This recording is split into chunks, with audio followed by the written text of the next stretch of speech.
Longtime comedian and television host David Letterman took shots at President Donald Trump in a recent interview with the Associated Press, calling the president a goon who needs to be put in a nursing home. "I know there's trouble in this country and we need a guy who can fix that trouble.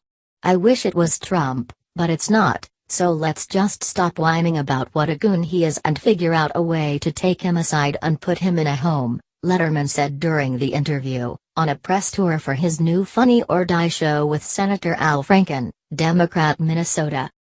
The show, Boiling the Frog with Senator Al Franken, made its debut on Monday and will air weekly episodes.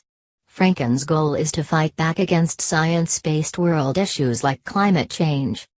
When asked whether or not he wanted to be a part of late-night television in the current political climate, Letterman said, "Here's what I keep saying, we know there's something wrong, but what I'm tired of is people, daily, nightly, on all the cable news shows, telling us there's something wrong.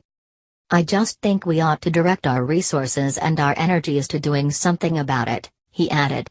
"And other people have made this point, if the guy was running Dairy Queen, he'd be gone. This guy couldn't work at the Gap. So why do we have to be victimized by his fecklessness, his ignorance?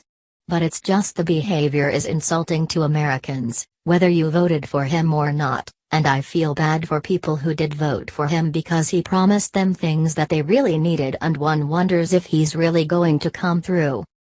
About the project, Franken told the AP. Since taking office, President Trump has decided to disregard science in order to repeatedly put the short-sighted interests of his friends in the fossil fuel industry ahead of the safety of our planet, he said. "We hope to bring some much-needed attention to this critical issue and ultimately, to help encourage people in Minnesota, Dave's home state of Indiana, and all Americans to make their voices heard and join the fight to combat climate change," Franken concluded.